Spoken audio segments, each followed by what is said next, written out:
নমস্কার, আপনারা দেখছেন আপডেট বাংলা ইউটিউব চ্যানেল। জানাবো আজকের কিছু বাছাই করা গুরুত্বপূর্ণ খবর।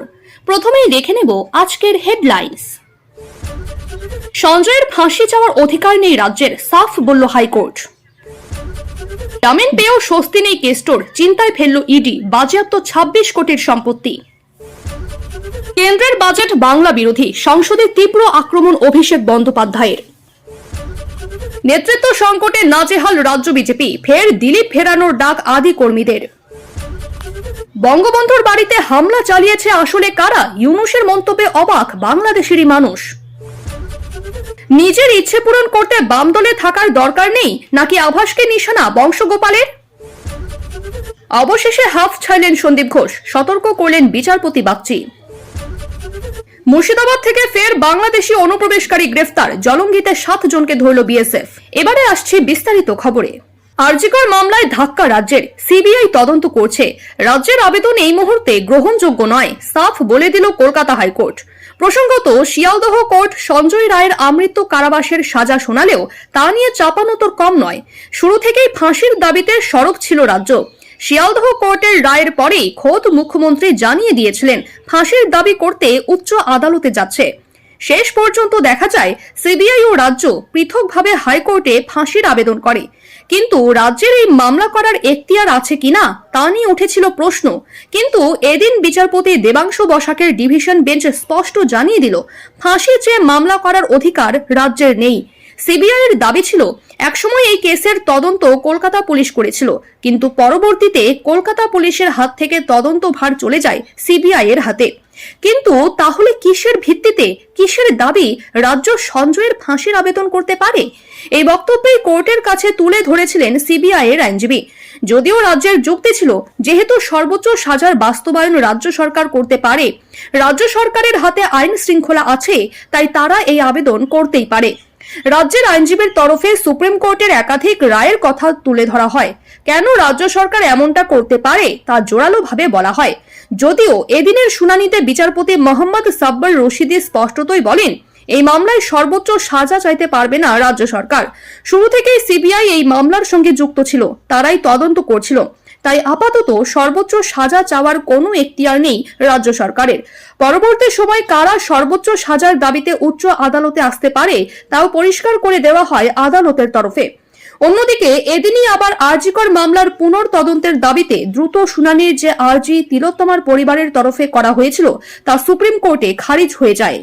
গরু পাচার মামলায় দীর্ঘ সময় তিহার জেলে কাটিয়েও অবশেষে জেল মুক্তি হয়েছে তার, ফিরেছেন নিজের ঘরে, তবুও বিপাকে কেষ্ট। আগেই তদন্তকারী সংস্থা ইডি অনুব্রত মণ্ডলের একাধিক সম্পত্তি নিয়ে প্রশ্ন তুলেছিল, একাধিক সম্পত্তিকে বেআইনি বলে দাবি করেছিল।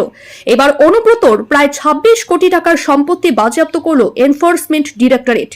ইডি সূত্রে জানা গিয়েছে অনুব্রত ও তার ঘনিষ্ঠদের মোট 36টি অ্যাকাউন্টও এজেন্সি হেফাজতে নিয়েছে। এই অ্যাকাউন্টগুলির অনেকগুলি অনুব্রত মণ্ডলের নামে, কিছু তার পরিবারের সদস্যদের নামে। এছাড়া অনুব্রতর মালিকানাধীন কয়েকটি সংস্থার নামে থাকা অ্যাকাউন্টগুলিও বাজেয়াপ্ত করেছে ইডি। এছাড়াও ইডি আগেই কয়েকটি বেনামি অ্যাকাউন্ট চিহ্নিত করেছিল, সেগুলোকে এবার বাজেয়াপ্ত করা হলো। সবে মিলিয়ে অনুব্রতর বাজেয়াপ্ত হওয়া সম্পত্তির পরিমাণ 25 কোটি 86 লক্ষ টাকা। বিহার বোনাস অথচ বাংলা বঞ্চিত, তৃণমূল সাংসদের অভিযোগ কেন্দ্রের বিরুদ্ধে। নির্মলা সীতারমণের বাজেটে বাংলার প্রতি বঞ্চনার অভিযোগ তুলে সংসদে সরব হলেন তৃণমূল কংগ্রেসের সর্বভারতীয় সাধারণ সম্পাদক অভিষেক বন্দ্যোপাধ্যায়। লোকসভায় দাঁড়িয়ে তিনি কেন্দ্রীয় বাজেটকে বাংলা বিরোধী বাজেট বলে অভিহিত করেন। তার দাবি সুপরিকল্পিতভাবে বাংলার উন্নয়ন রুখে দেওয়ার চেষ্টা করা হচ্ছে। হাফ ফেডারেলিজম চলছে দেশে। অভিযোগ অভিষেকের বক্তব্য অনুযায়ী কেন্দ্র রাজ্যের প্রতি বিমাতৃ সুলভ আচরণ করছে। সংসদে তিনি প্রশ্ন তোলেন, বিহারে বিজেপি সরকার থাকায় সেখানকার জন্য একের পর এক প্রকল্প ঘোষণা করে যাচ্ছে, অথচ বাংলায় কোনো আর্থিক প্যাকেজ বরাদ্দ করা হয়নি। হাতে আর বছর খানেকের কিছু বেশি সময় বাকি, অথচ এখনো অগোছালো খাতায় কলমে রাজ্যের প্রধান বিরোধী দল বিজেপি। 26-এর বিধানসভা নির্বাচনের আগে নেতৃত্ব সংকটে ভুগছে বঙ্গ বিজেপি। এই পরিস্থিতিতে নাটকীয়ভাবে রাজ্য বিজেপিতে দিলীপ ঘোষ ফেরানোর ডাক উঠছে। আদি বিজেপি কর্মীরা চাইছেন যে দিলীপ ঘোষের হাত ধরে বঙ্গে বিজেপি প্রধান বিরোধী দল হিসেবে উঠে এসেছিল তাকেই ফেরানো হোক সভাপতি পদে। আসলে এই মুহূর্তে বঙ্গ বিজেপিতে প্রকৃত অর্থেই ডামাডোল চলছে। বিরোধী দলনেতা শুভেন্দু অধিকারী নিজের মতো করে চলেছেন। তার বহু জায়গায় সভা মিছিলে বিজেপির পতাকা দেখা যাচ্ছে না। বর্তমান রাজ্য সভাপতি কেন্দ্রীয় মন্ত্রী হয়ে রাজ্যে সময় দিতে পারছেন, দলে সেভাবে মাথা কেউ নেই। এর মধ্যে আবার সাংগঠনিক নির্বাচন প্রক্রিয়া স্থগিত, মণ্ডল সভাপতিদের নাম ঘোষণা স্থগিত। এই অচলাবস্থায় সোশ্যাল মিডিয়ায় সায়ন্তন বসুর অনুগামীরা দিলীপ ঘোষকে সভাপতি পদে ফেরানোর দাবি করছেন। কিছুতেই শান্তি ফিরছে না বাংলাদেশে। এই পরিস্থিতিতে ভোল বদল সে দেশের অন্তর্বর্তী সরকারের প্রধান উপদেষ্টা মোহাম্মদ ইউনূসের। দেশে হিংসার পরিবেশের মাঝেই অবিলম্বে দেশের সার্বিক আইন শৃঙ্খলা স্বাভাবিক রাখতে দেশের সকল নাগরিককে নিজ নিজ অবস্থান থেকে দায়িত্বশীল হওয়ার আহ্বান জানিয়েছেন মোহাম্মদ ইউনূস। শেখ হাসিনার পরিবারের সম্পত্তি ধ্বংস থেকে বিরত থাকা এবং আওয়ামী লীগের রাজনীতির সঙ্গে যুক্ত ব্যক্তি কিংবা অন্য কোনো অজুহাতে দেশের কোনো নাগরিকের উপর আক্রমণ না করার আহ্বান জানিয়েছেন তিনি। এই প্রসঙ্গে ইউনূস সংবাদ সংস্থাকে জানান, শেখ হাসিনা বছরের পর বছর জনগণের উপর অত্যাচার ও নিপীড়ন করে ক্ষমতা কুক্ষিগত করে রেখেছিলেন। সংযত সেই কারণেই এটি বোধগম্য যে বিক্ষোভকারী ও তাদের আত্মীয় স্বজনরা বছরের পর বছর ধরে শেখ হাসিনার নিপীড়নের শিকার হয়েছেন, ফলে তাদের মনে ক্ষোভ রয়েছে। গণ অভ্যুত্থানে ক্ষমতাচ্যুত শেখ হাসিনা দেশের বাইরে আশ্রয় নিলেও তার দলীয় সন্ত্রাসীদের একত্রিত করে দেশের পরিস্থিতিকে অপ্রীতিকর করতে চাইছে। বছরের পর বছর বাংলাদেশে নিপীড়নের শাসন কায়েম করা শেখ হাসিনা এখনো বাংলাদেশের পুনর্নির্মাণকে ক্রমাগত বাধাগ্রস্ত করতে চাইছে। এর ফলে দেশের মানুষের মনে যে ক্ষোভের সঞ্চার হয়েছে সেটি বোধগম্য জানিয়ে প্রধান উপদেষ্টা বলেন, তা সত্ত্বেও সরকার দেশের সকল নাগরিককে আইন মেনে চলার আহ্বান জানাচ্ছে। এতে করে আমরা নিজেদেরকে আইনের প্রতি শ্রদ্ধাশীল একটি জাতি হিসেবে বিশ্বের কাছে প্রতিষ্ঠিত করতে পারব।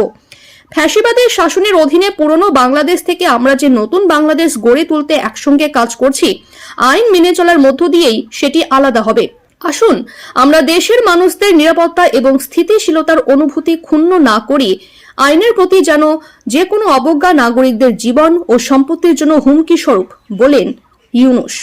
আসানসোলের সিপিএম নেতা তথা প্রাক্তন সাংসদ বংশগোপাল চৌধুরীর ফেসবুক পোস্ট ঘিরে এবার পার্টিতে চর্চা তুঙ্গে। দলের রাজ্য সম্মেলনের আগে যা নিয়ে শুরু হয়েছে জোর বিতর্ক। চরম অস্বস্তিতে পড়েছে আলিম উদ্দিনও। সোশ্যাল মিডিয়ায় বংশগোপাল পোস্ট করে লিখেছেন, এলাকার নেতাদের আগে বুঝতে হবে নিজের এলাকার রাজ্য কমিটি পরিচালনা করে না। নিজের ইচ্ছা পূরণ করতে বামপন্থী দলে থাকার দরকার নেই। সিপিএম নেতার এই পোস্ট ঠিক কাকে উদ্দেশ্য করে তা নিয়ে শুরু হয়েছে চর্চা। বংশগোপাল চৌধুরী শুধু প্রাক্তন মন্ত্রী নন, সাংসদও ছিলেন।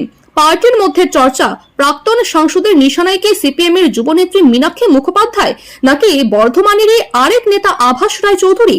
তার পোস্টে একটা বিষয় স্পষ্ট, তিনি যার উদ্দেশ্য করে কথাগুলি লিখেছেন তিনি এলাকারই নেতা, আবার রাজ্য কমিটিরও সদস্য। সেক্ষেত্রে মীনাক্ষী ও আভাস রায় চৌধুরীর নামটাই সর্বাগ্রে চর্চায় উঠে এসেছে। ফলে এটা নিয়ে প্রশ্ন রাজনৈতিক মহলেও। সিঙ্গল বেঞ্চে একাধিকবার আবেদন জানিয়েও কোনো লাভ হয়নি। আরজিকর মামলায় চার্জ ফ্রেম হওয়ার প্রক্রিয়া কোনোভাবেই আটকাতে পারছিলেন না মেডিকেল কলেজের প্রাক্তন অধ্যক্ষ সন্দীপ ঘোষ। চার্জ গঠন প্রক্রিয়ার জন্য আরও একটি সময় চেয়ে আর্জি জানিয়েছিলেন তিনি। অবশেষে ডিভিশন বেঞ্চ শুনল সেই আর্জি।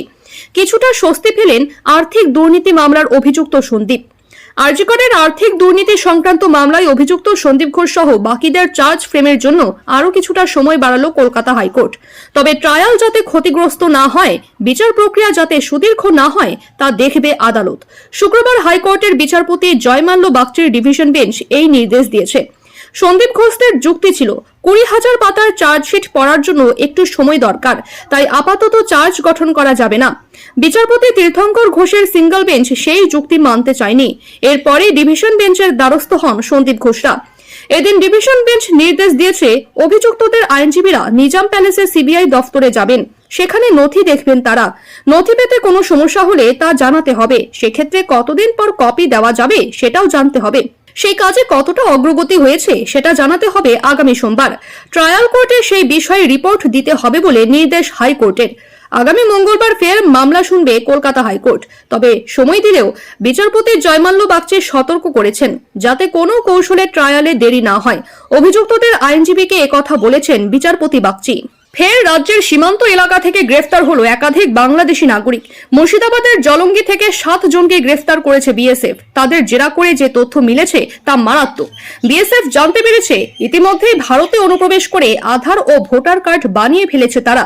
সূত্র মারফত জানা গেছে এই 7 জন বাংলাদেশে ফিরছিলেন। সেই সময়ই সীমান্ত এলাকায় তাদের ধরে ফেলে বিএসএফ এর 146 নম্বর সীমান্ত চৌকির জওয়ানরা। বাংলাদেশিদের সঙ্গে গ্রেফতার করা হয়েছে 3 জন আর দালালকেও। তারা অবশ্য ভারতীয়। 7 মাস আগে ভারতে অনুপ্রবেশ করেছিল তারা, এমনই তথ্য পেয়েছে বিএসএফ।